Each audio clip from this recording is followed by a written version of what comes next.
Exodus. Hey, Superfo. Yeah, and so hi everyone who's watching the replay. We're gonna go deep into talking about loosening the grip and what that really means. It's something that literally showed up for me like just now. So we're like, oh, let's just go live. Let's just do it what it looks like, because I know that there is something that we're all holding on to, perhaps. Whether it's good or not good. I mean, if it's good, awesome. But if it's poisoning you and you're seeing that's bringing up worry, stress, paranoia, anxiety, anger, or sadness, right? Then there's something there that needs to be loosened. And you know what, though, honestly, like even the good stuff we got to loosen the grip on. Even the good stuff. Let's dive into that. Okay, so let's dive into that. So what do you what's coming up for you with that? Like, what's an example? I just feel that anything that we are gripping on tightly, meaning like feeling that like I have to have control over this thing, or I have to keep this thing, or else I'm not going to be okay. Right? That is going to create blocks in energy. It's going to create delusional thinking. It's going to create stress in the body, right? So even the most beautiful things in our life, if we're gripping onto them tightly, they can become unbeautiful. I'm imagining, like, I don't know if anyone grew up listening or reading or watching, was it Three Blind Men or Three Mice and Men or something like that, where Lenny, this guy, Mice and Men. He kills the kitten because he was gripping so tightly to it because he loved it so much. That's such a great example. Of Mice and Men by Steinbeck. Yeah. There we go. Yeah. Or like, this happens a lot with parents and kids, where they just want to grip on so tightly that you suffocate your children. Yes. That they feel like it's like suffocating and they can't breathe, and it actually feels more control than like freedom, than like acceptance. Yes. Like holding on for your children to be a certain way and do good in life. And you're like, I'm doing this out of love because I love you. But like, see this, like, it just feels not, it just doesn't feel like, okay, I accept you as you are. And you're going to learn your lessons. I'm here to support you, you know. Yeah. It happens in love relationships, like constantly, right? I think it's probably the destruction of the love is that tight grip, you know? Because first you enter into a connection with someone and it feels so good, and you like are so love them as they are. There's something about them that really inspires you. And the more attached your heart gets, the more you feel like you need that connection, you need that relationship, and then possessiveness, jealousy and just like personal anxiety, you know, when you're not paranoia, right? That's all grippy side effects. So, right, that's a good way to figure out what you're gripping to. Like what do you have anxiety about in your life? That will tell you exactly what you're gripping to, which is perfect information, because then you can practice in meditation, in your mind, in your heart, in the shower, where frickin' ever, on the yoga mat, to just like loosen and let it go and create space and breathe into it. Yeah, and not just one time, as many times as it takes until you really, because you will know when you no longer feeling like you have to like hold on to it, you know, because like with me right now, it feels like there's times where I feel like, oh, I've loosened it. But then it's like I can feel the anxiety still there. Like, for an example, I went on a jog yesterday and I felt the grip of this like person's journey that's like in my family or living in my household. And it's like, I didn't realize how much anxiety I was holding until I went on the jog to release. And I'm like, whoa, like it's all up here and it feels so heavy too. And I was like jogging. I was like, dang, I feel like it's so heavy. And I let the thoughts come up and I decided to go on a sprint towards the end, like, oh, I just want to like release this because I know it's not serving me, and it's still showing up to this day. It feels a lot better, but it's still showing up today. And I feel like, okay, that was like a physical release, like a physical mental release. Now I'm feeling like, oh, I need an emotional release. Yes. So there's different ways, there's different practices that will release certain aspects of that grip. Yeah, exactly. Right? Like when I went on the sprint, I just felt like this, like I was releasing the it was like I was watching my soul kind of like just drowning a little bit. I was still alive. I was drowning a little bit. I was like, okay, Quinn, you got to really like fight for your life here. Like, don't let someone else's recovery journey, healing journey, life journey become yours. Yeah, because it's not. It's not. Don't. And that's another anxiety because now you're feeling it. Yeah. But it's not yours. So that's why it feels really weird in your body. Your body's like freaking out. It's like, this is not ours. This is like a foreign entity in my body because this isn't mine. Yeah, why are you bringing this in? Like, we can't thrive with this, you know? Yeah. Can I ask you, Quinn? Because when we started, so, Quinn and I always feel into what the topic for our live wants to be before we go on. And so we just talk about things and we talk and talk and talk until something sparks. And then we're like, there it is. So today, we were talking about what's happening for us. And then I think I said, like, loosen the grip. And as soon as I said that, you got filled with emotion. Yeah. It was like a lot came up for you, just those words. So do you want to share about, like, what's happening for you when you think about loosening the grip and all of that? Yeah, it's releasing my worries and my fears related to the issue. Yeah. With two people in my life that live with us, live in the family household. So are going through like their own recovery journey, through some difficult things. Like, I'll just say it's like addiction, right?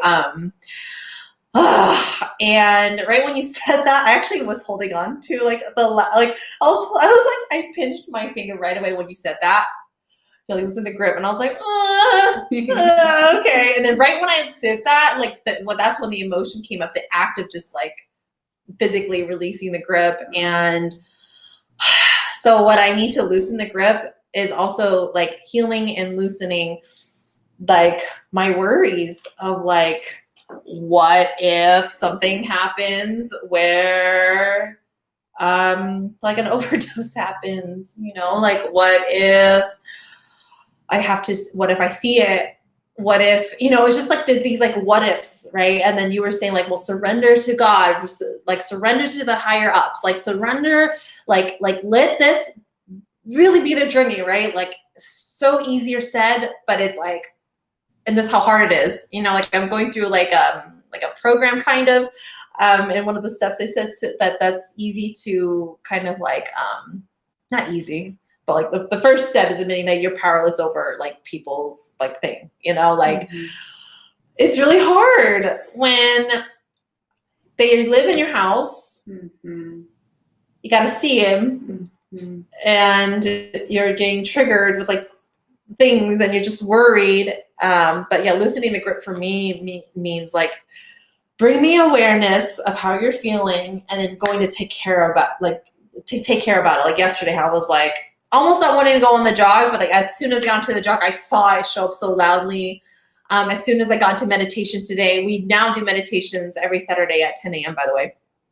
As soon as we got into that, it it helps me loosen the grip more and more and more. So it's like I gotta hold on and keep practicing these releasing techniques, because I know it's not mine. It's not mine, and I need to loosen it because it's taking hold of my life. And it's preventing me to shine. I know that I have a light, and even when darkness is around, that's when you need your self-love the most, right? That's when you need your practices the most. So it's like loosening the grip looks like to me is fighting for my life, fighting for my like outlets, fighting for the things that are already in my life to stay that way. The only thing that I will drop everything for is like emergency breaks out, and then like my family really needs me, I'm like, okay, I'm there. Bye, I gotta go. But everything else, you know what? And here's the thing too. What was I going to say? Like, what is not working for anyone will eventually come to light. There's only so much that we can do. We're trying to like create this game and create these boundaries. Guess what? Like, we can do that. So like, there's some like healthy control in the household, or even for ourselves, like boundaries came up in the meditation earlier today. But just when whatever it is that someone's been neglecting, it will show for them, and they will figure it out. they figured out because it's their life. Yeah. It's their life. So yeah, loosening the grip for me just looks like practicing my self-love. Mm-hmm. And just like this process of awareness to that, and holding on to like what I have in my life that brings me joy, that brings out more of my light, and continuing to receive support on my end. Totally. I brought I think a really helpful tool for releasing the grip is, because gripping happens in the mind. That's where it happens. So we have a thought that we get stuck on, right? Or we have a fear that traps us, or we have a worry that we can't free ourselves from. So it's a loop in the mind, and then it manifests in the body. It manifests in the emotions, but it really takes place in the mind. And so I brought in a mantra today into meditation, which is, it's a very simple mantra. I am loving awareness. And so I was sharing today and meditate and conversate that when you catch yourself worrying, gripping in your mind, like a really great thing to do in that exact moment is to go to a mantra where you interrupt the pattern of thinking that thought, and something like I am loving awareness is so helpful because what you're saying is that, like, first of all, you go into witness perspective, because when you are awareness, now you're watching the drama play out. You aren't being the drama. And then when you bring in the energy of love, like love is the great healer. And so then you can just like witness with an open, loving heart.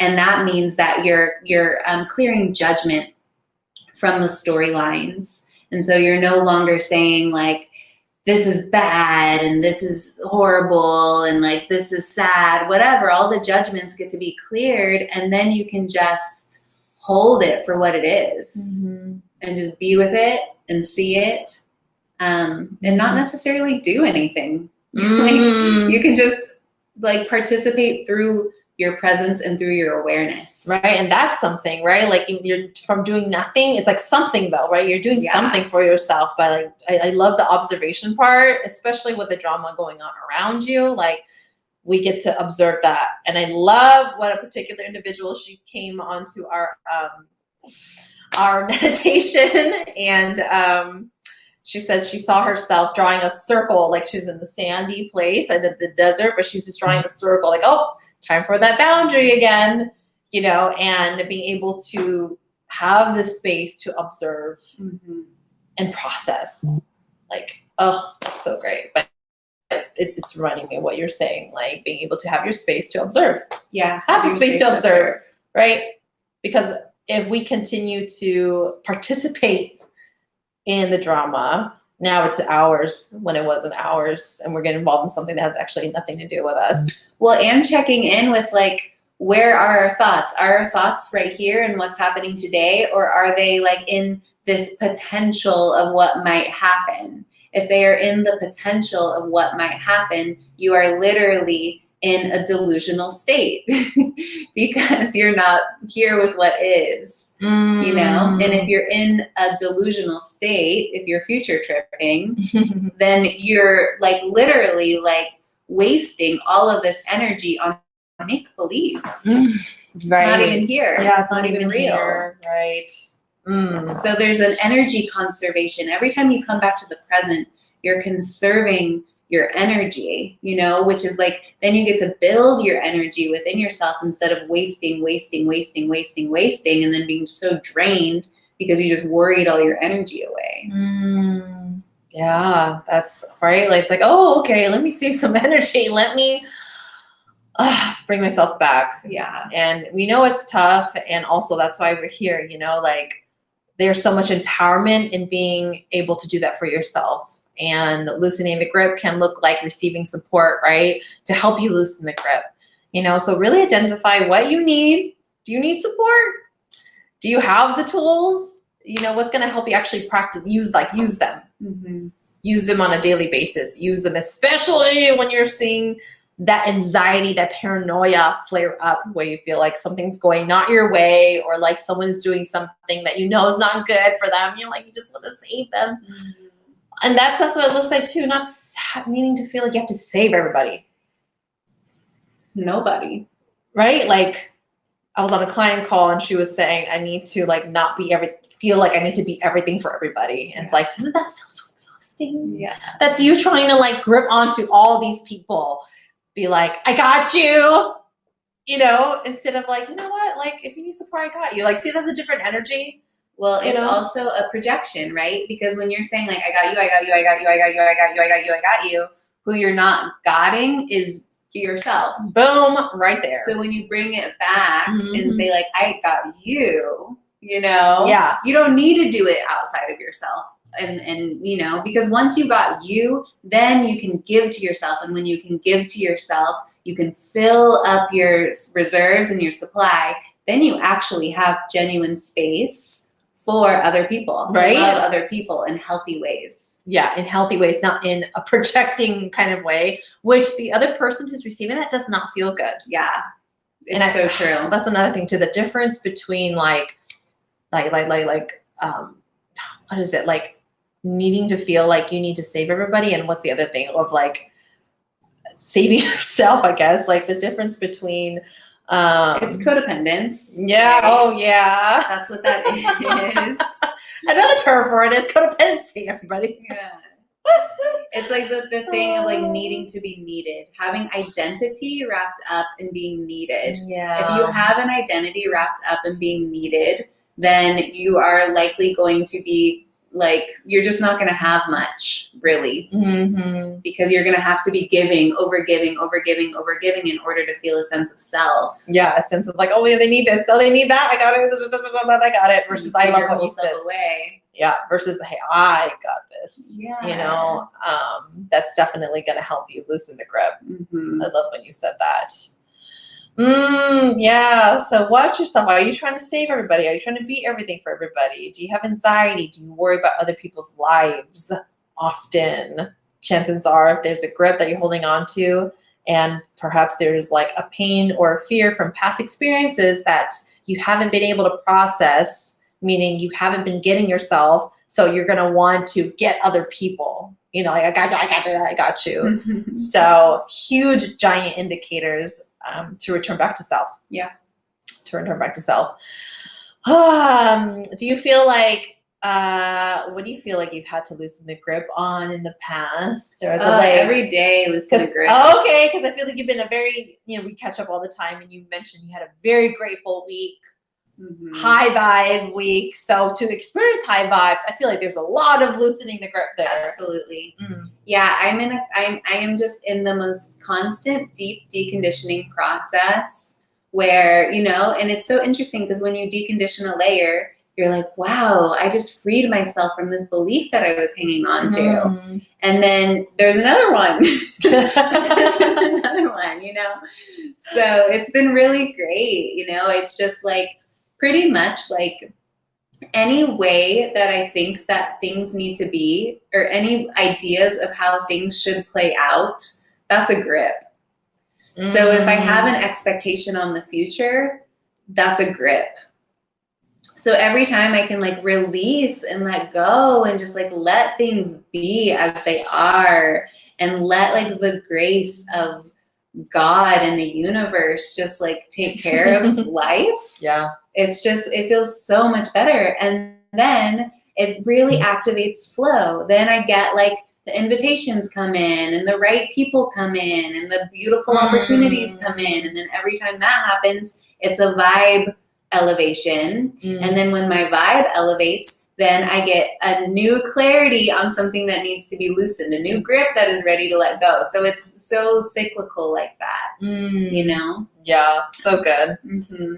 Like before, you're showing me some of the tools and new tools that you have. So like, I'm curious, what's been supporting you in being able to loosen the grip? Like, what have you been going to, or like, you know? Yeah. So I have this mini trampoline. Look it up. That I jump on.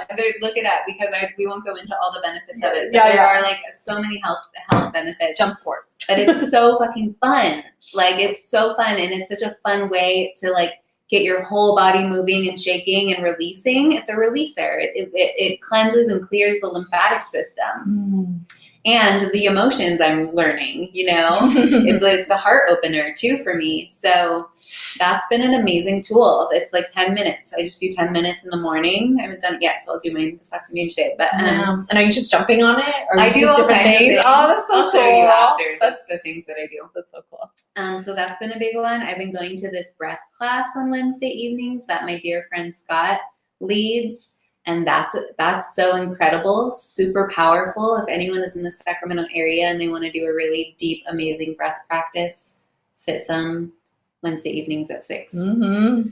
So that's been a huge game changer. There's so many things, like my water purification. And right, and things that enhancing your health, basically, what you're intaking. Riding my bike. Yeah. And what's that course? I keep forgetting the name. Like, I'm doing a course with Ram Dass. Ram Dass. Yeah, that's, oh my gosh, that is so amazing, so elevating, so beautiful. So you see such a deconditioning, really. Like the first week is about moving from somebody to soul. So we're really deconstructing all of our identities that we grip to. And he's just kind of like, and he's passed on. So it's like, archival footage from him and then his people that are teaching the class. And so it's kind of like anything that you think that you are is trapping you. And it's not like don't be those things. It's just hold them loosely, be them loosely, so that you don't have so much identification with like being anything, being anyone, So yeah, just powerful deconditioning work right now. Yeah. Rita's saying how funny. I've been thinking about getting one of those. Get one, girl. Game changer. Get one. Worth the investment. Yes, worth the investment. So you see, even though we, are coaches and we support other people in their journey, like we need to continue to invest in ourselves, whether it's in a program or in tools or time and energy, right? Into like what we know that we need to go to loosen the grip every time into process. I forgot one. Yeah. Inner child. Inner child. That's been happening. So you've been connecting more with your inner child, right? Like tuning into her. Like actually like honoring her. She helps me loosen the grip every time because she knows what she just knows what is truly correct for me in any given moment because she's not conditioned. She's the child, right? She's so pure. So when I connect with her, I get the clear thing, So yeah, that's a whole other conversation. So you've heard a handful of ways that you can loosen the grip because the anxiety is not serving you, the paranoia, the worry, it is not serving you. And instead of experiencing love, you're experiencing the opposite, like to me, love is like acceptance, like true acceptance, which means that you're understanding, which means you have compassion, which means you're able to have the space to honor someone else's journey, right? Like it means this, I'm loosening my grip, right? Like that's what love is. And sometimes we mistake other things as love when it's like, actually, no, I'm feeling suffocated. I don't feel like this is love. Yeah. And then you grow up with that and you're like, okay, my mind's fucked. Like I'm so confused. What is real love or not love? And then we get into relationships that mirror that. And it's like, So anyways, you can see how it just carries on until we address it with the awareness. And then we go to our tools. We go to our practices. We go to the support that we need. Love is a loose grip. Dun, dun, dun, dun. Period. So to end this talk, again, our new meditation times are on Saturdays at 10 a.m. And then we do these talks at 11 a.m. And we have our Self of Exodus workshops that's coming up this Tuesday. I believe we have 3 left, and then we're ready to go on Tuesday. And it's about unblocking receiving. Okay, that's loosening the grip. I know. Right there. I know. It's like everything is all matching up to our themes all the time. Yeah. So if you need support, show up on Tuesday. Okay, get your spot. Show up on Tuesday. It's a 2-hour workshop. we're all here to support each other. It's an intimate group, safe space, and yeah, it's always a magical experience. You're not going to regret it. Okay. All right. Thank you, beautifuls. See you next time. See you next time.